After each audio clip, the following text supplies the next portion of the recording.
Nadeem Khalid YouTube channel को subscribe कर लें और घंटी के निशान को दबा लें ताकि आप हमारी तमाम वीडियोस बआसानी देख सकें। बिस्मिल्लाहिर्रहमानिर्रहीम, अस्सलाम वालेकुम नाजरीन, मैं हूं नदीम खालिद, आप देख रहे हैं मेरा यूट्यूब चैनल। नाजरीन, थाना फैक्ट्री एरिया उसकी हदूद में इंतहाई एक अफसोसनाक वाक़या पेश आया। वैसे तो हमारे इस मुआशरे में फ़्रॉड करने वालों की कमी नहीं है, लेकिन कोई फ़्रॉड में इस हद तक गुजर जाएगा ये कोई सोच भी नहीं सकता।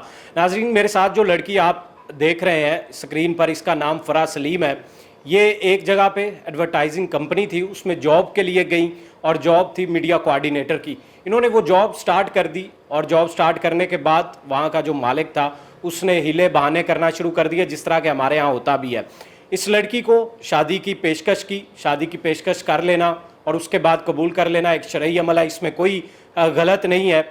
लेकिन फ्रॉड कहाँ पर होता है? इसके बाद फ्रॉड की कहानी स्टार्ट होती है। वो एक चूंग के इलाके में इस लड़की को लेकर जाता है, वहाँ पर एक मौलवी और उसके बाद 2 गवाह और उसके बाद 2 दोस्त और भी मौजूद होते हैं। टोटल 5 अफराद वो होते हैं और एक ये साहब होते हैं। वहाँ पर निकाह पढ़ाया जाता है और ये निकाह जो है वो बाद में मालूम होता है कि ये एक जाली निकाह था।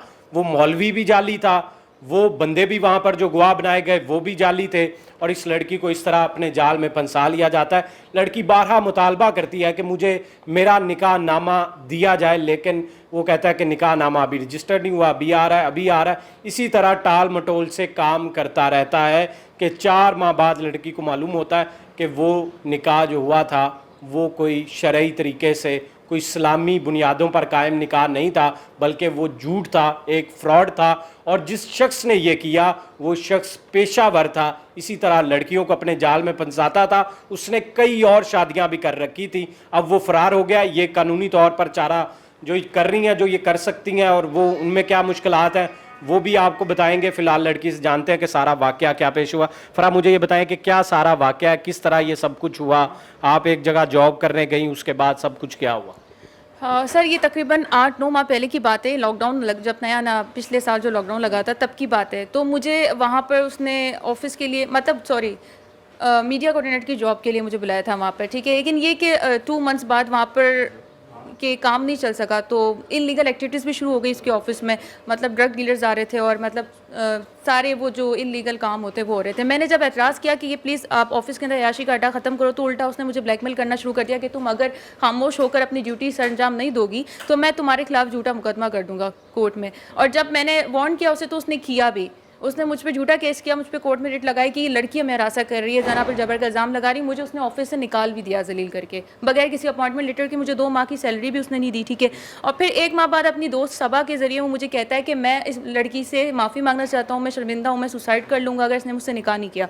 तो ये कहकर डायरेक्ट ही निकाह पे आ गए? जी, उसने कहा कि मैं गलती पे शर्मिंदा हूँ, मैंने गलत किया, उस लड़की के साथ मैं माफ़ी मांगना चाहता हूँ, उस लड़की को अपनाना चाहता हूँ और मैं सेल्फ वॉलंटियर हूँ, मेरा काम ही बेसहारा और गरीब लड़कियों की हेल्प करना है। तो मैं उस तरह, उसे ये पता था कि मैं कराची से हूँ, ठीक है, मैं अपनी फैमिली से मेरी नहीं बनती थी, कि मेरे पेरेंट्स बीमार हैं। उसको मेरी सारी मजबूरियों का पता था कि मैं किस तरह से दरबदर हो रही हूँ, मुझे जॉब की ज़रूरत है और लॉकडाउन चल रहा है और मैं अब दोबारा कराची भी नहीं जा पा रही हूँ।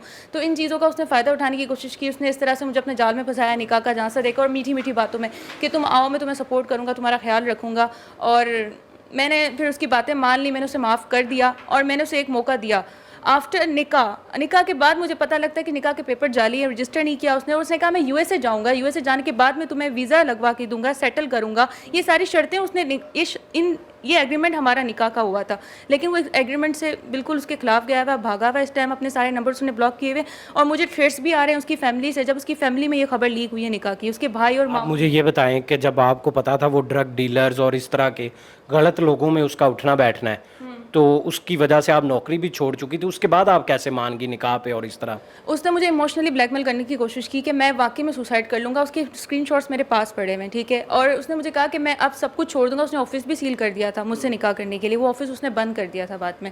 तो उसने मुझे फिर लास्ट एक जगह पर जहाँ रहाइश, मैंने फैक्ट्री एरिया थाने में जहाँ एप्लीकेशन दी है, वहाँ पर मुझे उसने रहाइश लेकर दी थी पंजाब सोसाइटी में। तो वहाँ पर हमारी जो आखिरी रहाइश हुआ थी वही थी। तो इसलिए मैंने वहाँ पर एप्लीकेशन दी कि इस बंदे ने मेरे साथ फ्रॉड किया है, मुझसे झूठा निकाह करके भागा है, ठीक है, और मुझे उल्टा हरासा भी कर रहा है अपने मुख्तलिफ दोस्तों के जरिए। उसकी एक दोस्त है सबा, वो मुझे हरासा कर रही है कि हम तुम्हें झूठे केस में फंसा देंगे अगर तुमने कोई कानूनी कार्रवाई की।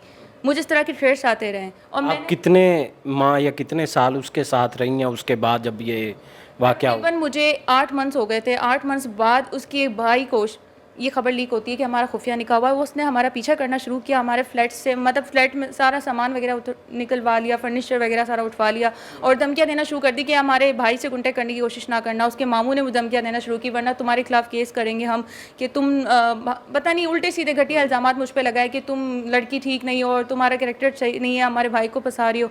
इस तरह की बातें उसके घर वालों ने, मतलब पहले भी उसकी लड़की की जब 2 शादियाँ हुई थी, उसकी एक कज़न है जो कि मैं उसकी फैमिली में गई थी, उसके कज़न से पता लगा था कि उसको भी उसने इसी तरह डाइवोर्स दिया था, वो भी उससे तंग थी कि इसी तरह मशगला है उसका कि लड़कियों के साथ ही वो धोखा करता है निकाह करके, निकाह के नाम पर, प्यार के नाम पर लड़कियों को जासा देता है निकाह का, और ये उसका मशगला है समझ लें। वो भी क्या आपको किसी गलत काम के लिए भी मजबूर कर? उसने ड्रग्स सप्लाई करने पे भी मजबूर किया था, डीजे पार्टीज में जाओ, ठीक है मैं जाती थी उसके साथ, अब मेरी अटैचमेंट हो गई थी उसके साथ, लेकिन वो मुझे मजबूर भी करता था कि तुम करो, अगर तुम नहीं करोगे तो मैं तुम्हें झूठे केस में फंसा दूंगा, तुम्हें मरवा दूंगा, मेरे बड़े लिंक्स हैं। उसकी फ्रेंड सबा है, वो भी इस तरह की हरकतें कर रही हैं, उनके पास ये कि निकाह के ओरिजिनल पेपर्स भी मेरे पड़े हैं, वो भी मुझे नहीं दे रहे। आप ये अंदाज़ा लगा सकते हो यहाँ से कि वो मुझे किस तरह फंसाने की कोशिश कर रहे हैं। और मुझसे उन्होंने ब्लैंक पेपर्स पे सिग्नेचर भी लिए हैं। जब निकाह की खबर लीक हुई है, मुझसे ब्लैंक पेपर्स पे सिग्नेचर लेकर उन्होंने कहा कि निकाह की खबर लीक हुई है, हम तुम्हारी सेफ्टी के लिए कर रहे हैं कि उसके घर वालों को पता ना चले, तो तुम ये सारी चीज़ें हैं, तुम ये सब साइन कर दो। जब मैंने साइन की तो मुझे साइन के बाद पता लगा कि मुझसे झूठा बयान हल्फी लिखवाया कि मैंने जाली निकाह तैयार करवाया था। अब मुझे ये बताएं कि जब आप 4 माह या जितना अरसा, आप इकट्ठे कितना अरसा रहे हैं?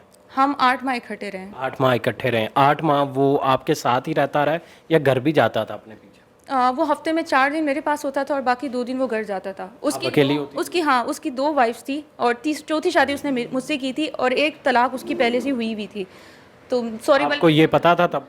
मुझे सिर्फ उसकी एक वाइफ का पता था जो यूएसए में है और एक बच्चा था उसका। बाद में उसने बताया कि उसकी 2 बच्चे और हैं और हरबंसपुरा में उसकी फैमिली रहती है।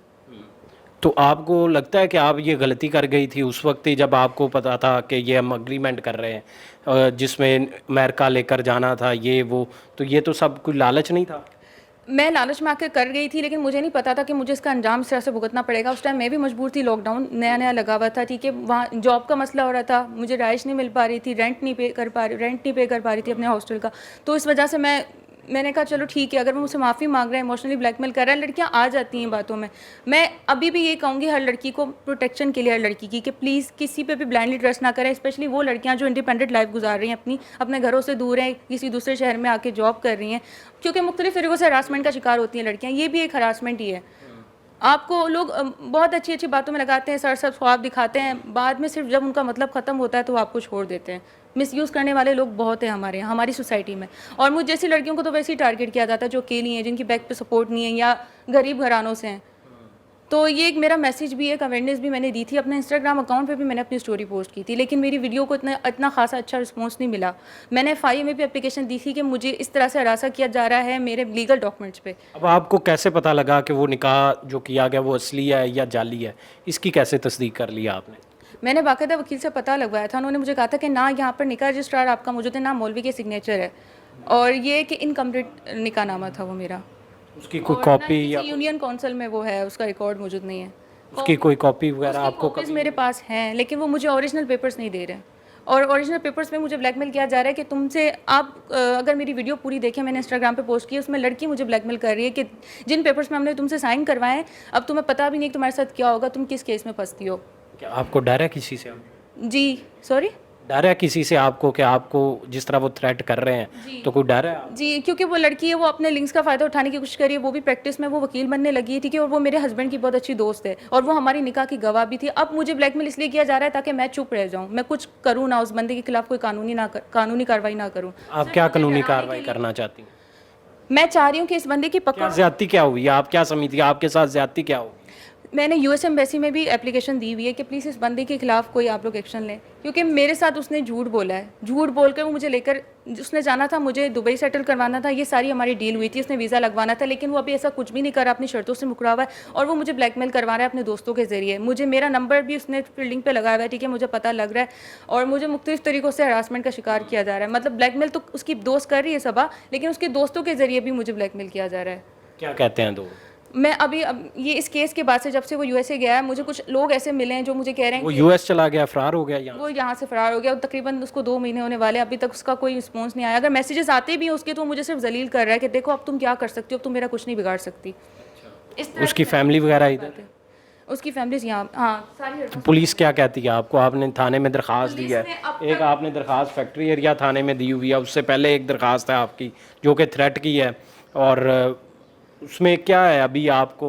मैंने जुनूबी छावनी कैंट थाने में थ्रेड्स की एप्लीकेशन दी थी, वहाँ पर वो मुझे सुलह करने के लिए बोल रहे थे। मैंने कहा देखें दोबारा मुझे थ्रेड्स आएंगे उसके घर वालों से, देखिए मैं यहाँ पर अकेली हूँ, मेरे पेरेंट्स मुझे सपोर्ट नहीं कर पाते हैं, वो इस टाइम सपोर्ट करने की सिचुएशन में नहीं है, और मैं बहुत मजबूरी में आई हूँ यहाँ पर, प्लीज़ आप लोग मेरी हेल्प करें। लेकिन उन्होंने कोई कार्रवाई नहीं की, अभी तक नहीं की, और फैक्ट्री एरिया थाने में कोई कार्रवाई नहीं की। अभी कोर्ट में मेरा केस चल रहा है, सिर्फ वकील साहब जो हैं वो मेरे केस को हैंडल कर रहे हैं, लेकिन मुझे कोई अच्छा रिस्पॉन्स नहीं मिल पा रहा। मुझे नहीं लगता कि मुझे इंसाफ मिल पाएगा। कोर्ट को छोड़े, आप मुझे ये बताएं कि आपको ये जो आपकी एप्लीकेशन है इस पर क्या कानूनी कार्रवाई पुलिस ने, इस तफ्तीशी ने जो इस पर ऊपर है जिसका नाम आसिम महमूद है, इसने आपसे रब्ता किया है, इसने आपको बुलाया, इसने कहा कि मुकदमा दर्ज होगा? नहीं, अभी तक तकरीबन 3-4 दिन हो गए इस एप्लीकेशन को, मुझे कोई कॉल नहीं आई और ना ही मुझे इस एप्लीकेशन के हवाले से कोई मैसेज आया है। सिर्फ और सिर्फ मेरे एडवोकेट है जो हैंडल कर रहे हैं इस केस को। अब तो आप पुलिस के आला हुकाम के किसी के पास गई हैं, एसपी कैंट के पास, डीआईजी ऑपरेशंस के पास, या फिर सीसीपीओ लाहौर, इनमें से किसी को आपने अप्रोच किया? अभी तक मैंने अप्रोच नहीं किया। मैं सिर्फ थ्रेड्स की एप्लीकेशन दे चुकी हूँ और इस दोबारा फैक्ट्री एरिया थाने में 2 एप्लीकेशंस मेरी जा चुकी है। इसके अलावा यूएस एम्बेसी में मेरी एप्लीकेशन गई है, एफआईए में भी मेरी एप्लीकेशन गई है, लेकिन वहाँ से भी मुझे रिस्पॉन्स नहीं आया। ऑनलाइन एप्लीकेशन मैंने एफआईए में दी थी। आप क्या पैगाम देंगी उन लड़कियों को जो कि इस तरह की ज़िंदगी गुजार रही हैं, जॉब कहीं करने जाती हैं और लालच में इस तरह के किसी के जाल में फंस जाती हैं, किस तरह वो बच सकती हैं? बात सिर्फ इतनी सी कि मुझे लड़कियों को यही मैसेज देना है कि प्लीज़ अपना ख्याल रखें, ठीक है? किसी बंदे पर फ़ौरन ट्रस्ट ना करें, ब्लाइंडली ट्रस्ट ना करें। लड़कियां कर लेती हैं, बातों में आ जाती हैं और बाद में फंस जाती हैं, क्योंकि यहाँ पर आपको मीठी मीठी बातों में लगाने वाले लोग बहुत हैं, और हमारे माशरे में इंसाफ नहीं मिलता हम जैसी लड़कियों को जिनके सर पर कोई हाथ ना हो, और हम लोग इसी वजह से दर बदर फिरती हैं अपनी गलतियों की वजह से। मैं अभी भी ये कहूँगी प्रोटेक्शन के लिए कि हमारे माशरे में करप्शन भी बहुत ज़्यादा है, बिकाऊ लोग बहुत ज़्यादा है। अगर मैं कहीं जाती हूँ केस के लिए, मुझे पता है कि मेरी कोई नहीं सुनेगा जब तक मेरे पास पैसा नहीं है। अब वो बंदा पावरफुल है, वो मुझे कह रहा है कि अब वो आमिर जो है वो पैसा लगाएगा और तुम्हें फंसा भी सकता है, तुम कुछ भी नहीं उखाड़ सकती उसका। मुझे इस तरह की धमकियाँ मिल रही हैं, तो आप अंदाज़ा लगा सकते हैं कि यहाँ हमारे माशरे में, मैं अफसोस के साथ कहूँगी, हमारे इस नए पाकिस्तान में कोई इंसाफ नहीं है हम जैसी लड़कियों के लिए। मतलब यहाँ सिर्फ और सिर्फ पैसे की वैल्यू है, गरीबों के लिए कोई इंसाफ नहीं, गरीबों के लिए कोई कानून नहीं है, यहाँ पर कोई एक्शन नहीं लिया जाता। आप ये देख रहे हैं मायरा खान का केस जो है वो डीएचए में हुआ है, लड़की किस तरह से कत्ल हुई है, उसने भी एप्लीकेशन दिया, आपने कहा था थाना फैक्ट्री एरिया में। इस तरह का मेरी जान को खतरा है, अगर मुझे कुछ होता है, मुझे कोई नुकसान पहुंचाता है, जानी नुकसान पहुंचाता है, मेरे फ्यूचर को नुकसान पहुंचाता है, ठीक है, मेरा करियर इस टाइम दाव पे लगा हुआ है, मुझे मुख्तलिफ तरीक़ों से बदनाम किया जा रहा है, मेरे खिलाफ मतलब प्रोपेगेंडे जो है वो फैलाए जा रहे हैं कि लड़की ठीक नहीं है, लड़की का कैरेक्टर अच्छा नहीं है, मुझ पर झूठे केस इस तरह के उसने पहले किए हुए हैं। तो मैं क्या करूं, मुझे पता है, मैं 2 बार सुसाइड करने की कोशिश कर चुकी हूं, लेकिन क्या मिला है मुझे, और मैं स्टिल 2 महीनों से इसी तरह धक्के खा रही हूँ, मुझे कोई इंसाफ नहीं मिल रहा। बिल्कुल नाज़रीन, हमारे साथ ये जो खातून जो लड़की मौजूद थी, फ़रा इनका नाम है, और सारी दास्तान भी आपने सुन ली है। इसके बाद देखें, लालच कहें, गलती हो जाना, इंसान से गलती को तस्लीम कर लेना बड़ी बात होती है, और गलती को तस्लीम भी कर रही हैं वो, लेकिन कानून इस चीज़ की इजाज़त नहीं देता कि आपने किसी के साथ धोखा किया, चीटिंग की, उसके बाद निकल जाएं, और निकलने के बाद आप उल्टा किसी की ज़िंदगी तबाह करके उसको धमकियां भी दें, उसको ये भी कहें कि अब इस मुल्क में तुम्हारा वो अंजाम होगा कि सब देखेंगे, क्योंकि हम ताकतवर हैं, हमारे पास पैसा और तुम्हारे पास कुछ भी नहीं है, तुम्हारे पीछे किसी की सपोर्ट भी नहीं है।